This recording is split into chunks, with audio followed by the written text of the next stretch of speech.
Assalamualaikum warahmatullahi wabarakatuh. Sebelumnya, perkenalkan, nama saya Ahmad Izan Kausar.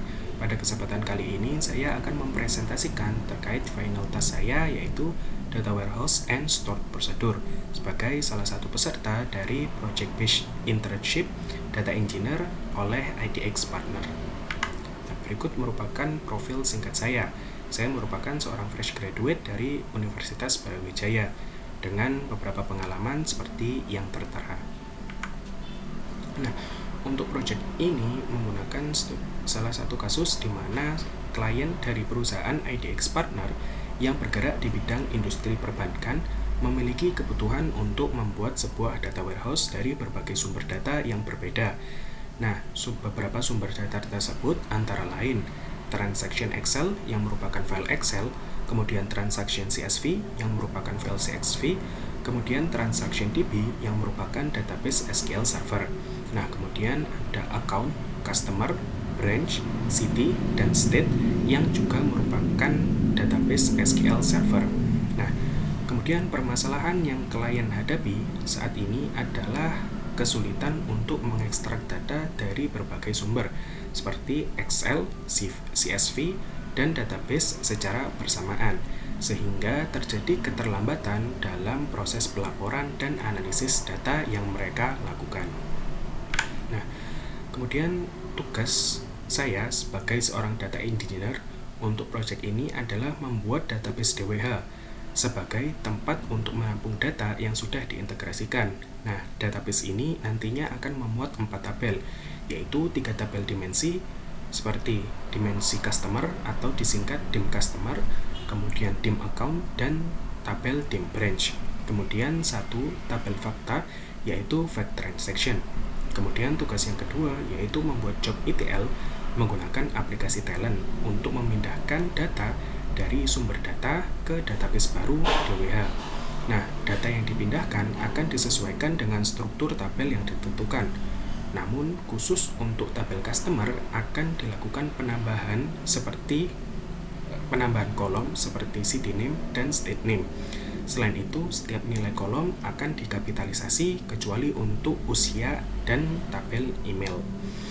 Nah, kemudian berikutnya yaitu membuat job ETL untuk mengintegrasikan data transaksi yang berasal dari 3 sumber data yang berbeda, yaitu transaksi Excel, transaksi CSV, dan transaksi DB menjadi satu pada tabel fact transaction di database DWH. Nah, kemudian dalam proses penggabungan tersebut juga harus dipastikan tidak ada duplikasi data yang ikut masuk ke dalam tabel fact transaction. Nah, kemudian tugas yang keempat yaitu membuat 2 stored procedure untuk mendapatkan ringkasan data secara singkat. Yang pertama yaitu ada daily transaction untuk menghitung banyaknya transaksi beserta total nominal setiap harinya. Kemudian ada balance per customer untuk mengetahui sisa balance pada setiap customer. Nah, kemudian hal-hal yang dibutuhkan untuk mengerjakan proyek ini, yang pertama yaitu ada SQL Server. Kemudian yang kedua ada SQL Server Management Studio. Kemudian ada Talent Open Studio. Kemudian Sample.bag yang merupakan database referensi yang digunakan pada proyek ini. Nah, kemudian ada transaction CSV yang merupakan file CSV yang memiliki file transaksi. Kemudian transaction Excel yang merupakan file transaksi dalam bentuk Excel. Nah, kemudian langkah pertama sebelum mengerjakan tugas yaitu melakukan restore database. Nah, sebelum restore database perlu adanya koneksi dari SSMS atau SQL Server Management Studio ke SQL Servernya sendiri. Nah, kemudian jika koneksi telah berhasil dilakukan, maka akan muncul SSMS itu sendiri, yaitu SQL Server Management Studio. Kemudian pada Object Explorer pada folder database akan diklik kanan, kemudian melakukan restore database. Nah, kemudian setelah mengklik restore database akan muncul tabel seperti ini. Nah, pada tabel ini dipilih opsi device, kemudian diklik pada titik 3. Kemudian akan muncul jendela seperti ini dan diklik add dan kemudian memilih file sample.bag yang ada pada device komputer. Nah, kemudian setelah mendapatkan file sample.bag ini, diklik OK pada setiap tabel yang ada, pada setiap jendela yang ada. Nah, kemudian sebelum melakukan hal-hal lain, perlu dipahami bagaimana relasi antar tabel di database sampel. Nah, di sini terdapat 6 tabel pada database sampel, antara lain transaction DB untuk menyimpan data transaksi, kemudian branch untuk menyimpan informasi cabang lokasi transaksi, kemudian account yang menyimpan informasi akun pengguna, kemudian customer yang menyimpan data pelanggan, city yang menyimpan kota tempat tinggal pelanggan, dan state yang menyimpan wilayah kecamatan pelanggan. Nah, di sini juga bisa dilihat jika tabel state dan tabel branch merupakan dua tabel yang tidak perlu referensi dari tabel lainnya, seperti tabel city yang memerlukan referensi state ID dari tabel state, kemudian tabel customer yang memerlukan city ID sebagai foreign key yang mereferensikan pada tabel city, kemudian tabel account yang memiliki foreign key customer ID yang mereferensikan pada customer ID di tabel customer, kemudian transaction DB yang memiliki dua foreign key, yaitu account ID dan branch ID yang account ID mereferensikan pada account ID di tabel account dan branch ID mereferensikan branch ID pada tabel branch. Nah, kemudian berikutnya setelah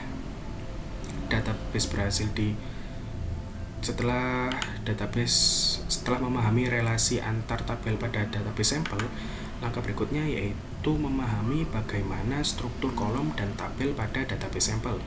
Di sini menggunakan query seperti select column name, data type, dan karakter maximum length from dari information schema.columns where dimana table name sama dengan customer. Nah, ini salah satu contoh dan query ini diulang sebanyak tabel yang diperlukan, yaitu ada customer, city, state, branch, account, dan transaction DB. Nah, kemudian hasil output dari query tersebut akan ditampilkan seperti gambar di sebelah kanan. Di sini dapat terlihat setiap nama kolom pada setiap tabel, kemudian tipe datanya dan panjang karakter maksimalnya. Nah, kemudian setelah memahami struktur dan relasi tabel pada database sampel tersebut, langkah berikutnya adalah membuat database DWH. Nah, di sini bisa dilihat jika tabel dim branch dan tabel dim customer tidak mereferensikan dari tabel manapun, tidak ada foreign key dari tabel manapun, sehingga dapat dibuat terlebih dahulu agar nanti tidak terjadi error pada saat query dijalankan.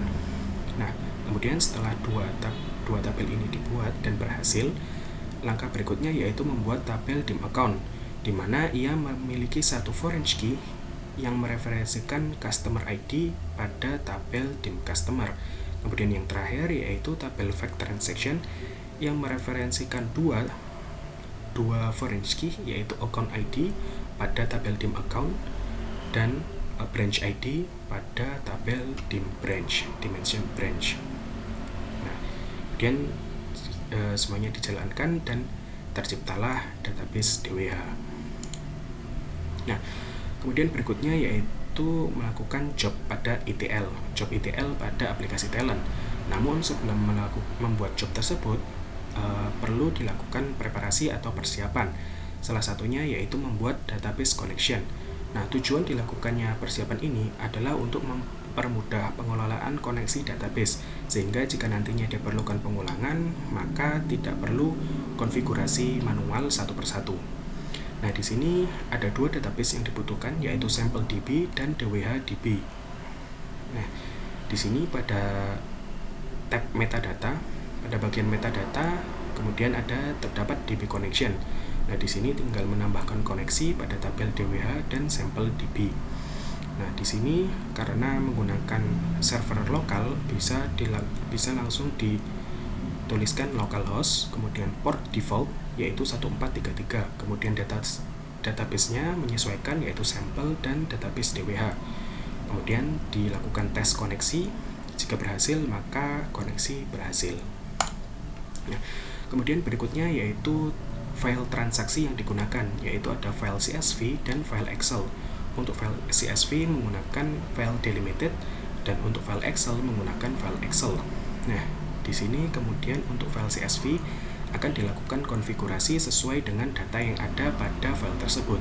Nah, karena di sini karena pada file CSV terdapat pemisah data merupakan koma, maka pada tabel field separator digunakan koma untuk sebagai pemisah karakter.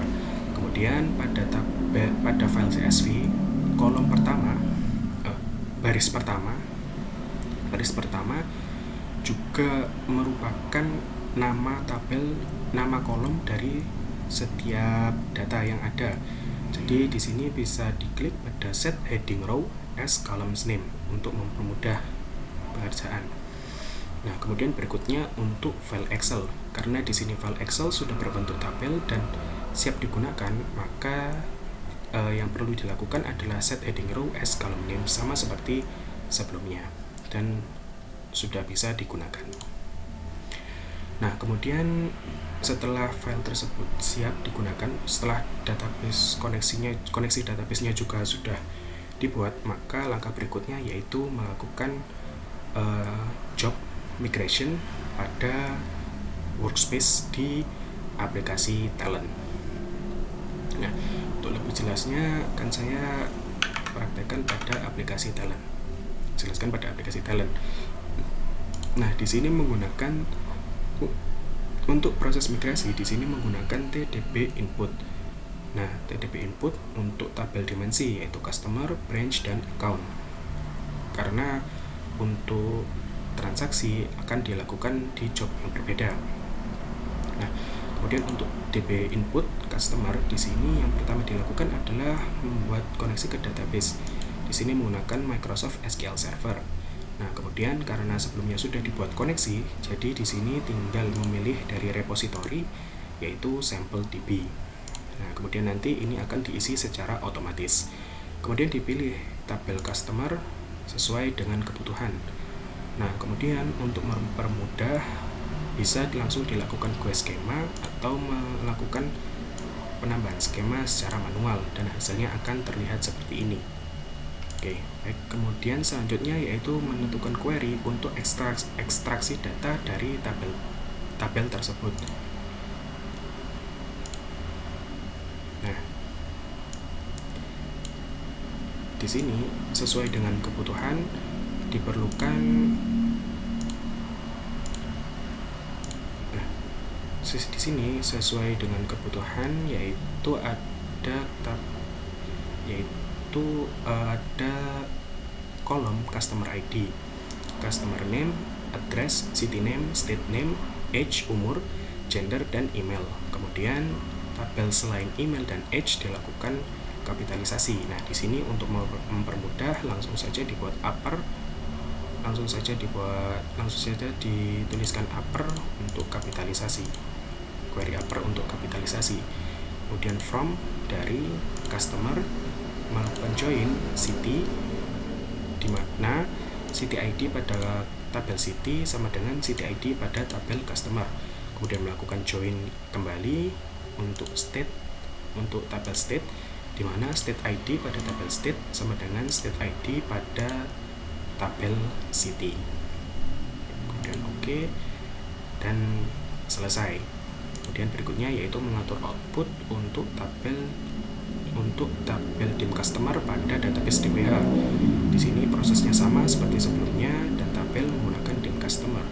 Nah, untuk mempermudah bisa langsung dilakukan sync columns, di mana nantinya skema akan langsung di-copy dari TDB input customer.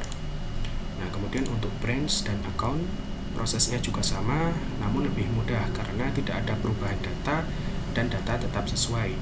Jadi di sini tinggal tabel name branch, kemudian select all from branch, kemudian di DB output branch juga sama, tinggal menentukan tabelnya apa, yaitu di branch, kemudian sync columns.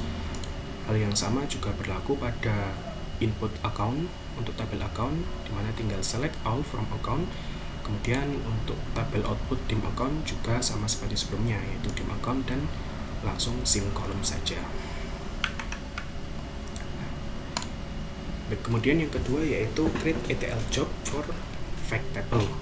Nah, di sini job ini dilakukan untuk menggabungkan data dari 3 sumber data yang berbeda, yaitu transaction DB, transaction Excel, dan transaksi CSV.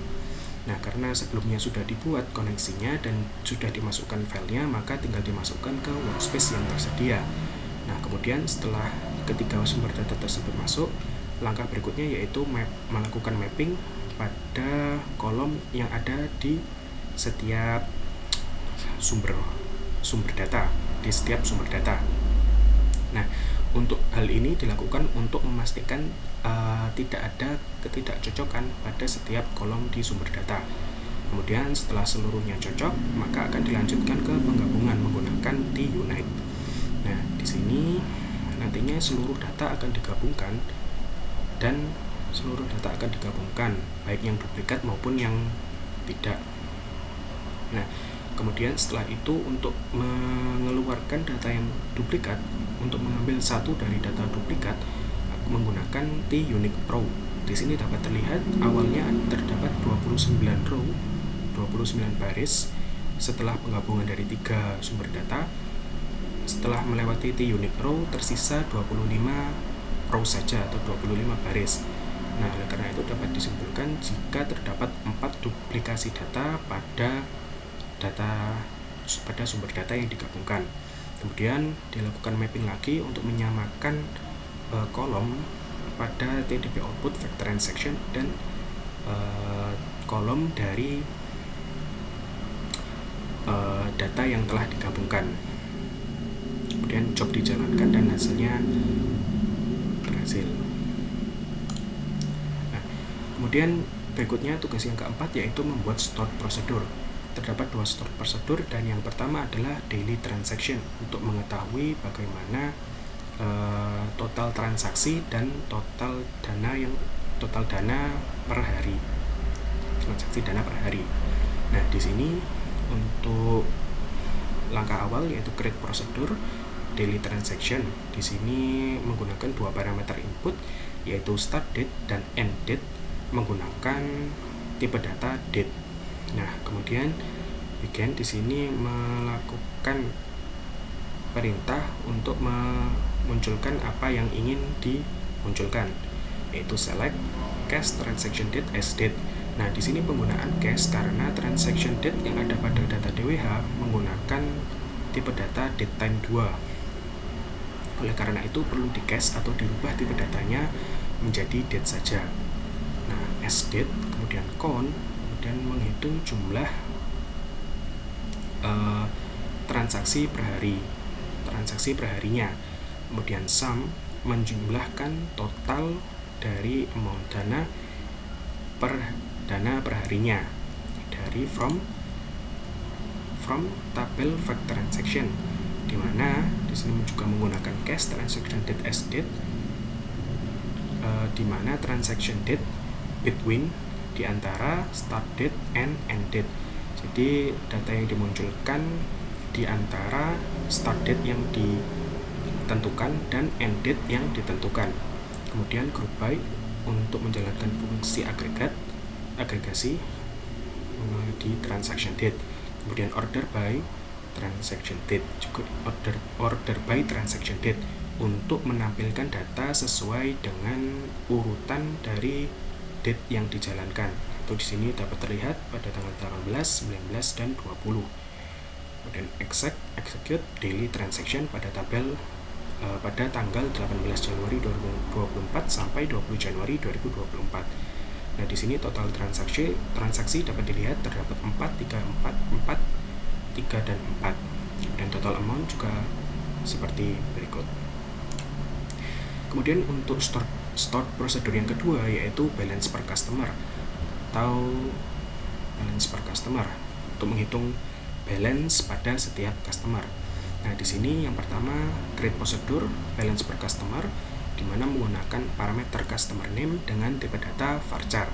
Nah, kemudian di sini menggunakan perintah yang perlu dijalankan yaitu select dari customer name, kemudian account type, kemudian balance sebagai initial balance. Nah, kemudian untuk current balance menggunakan initial balance yaitu balance ini balance saja. Kemudian ditambahkan sum jumlah total dari. Nah, di sini menggunakan case karena terdapat dua kondisi. Terdapat kondisi yang perlu dipenuhi.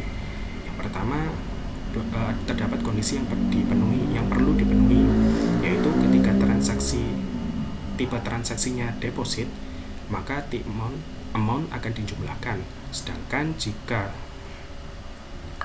tipe transaksinya bukan deposit, maka amount akan dikurangi.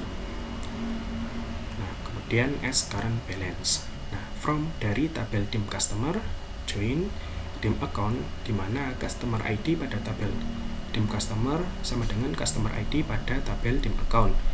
Kemudian join kembali fact transaction di mana account ID pada tabel dim account sama dengan account ID pada tabel fact transaction.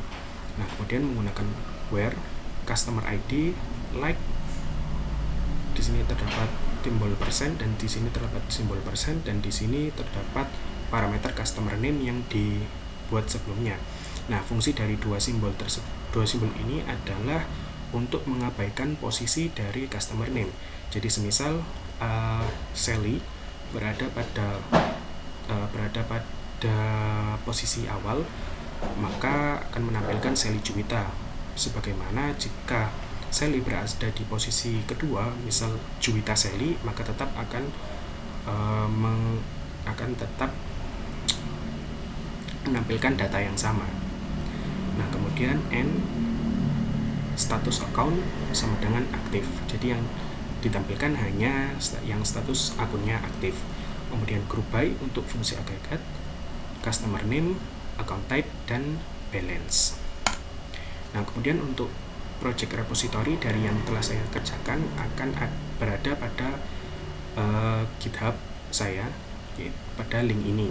Kemudian untuk project pada aplikasi talent yang saya kerjakan akan ada pada link GitHub yang sama dengan branch yang berbeda, yaitu pada branch master. Ya. Kemudian yang terakhir untuk video presentasi ini akan saya upload di YouTube dan nanti link presentasi akan berada pada bagian ini. Baik, sekian dari saya, kurang lebihnya mohon maaf. Terima kasih. Wassalamualaikum warahmatullahi wabarakatuh.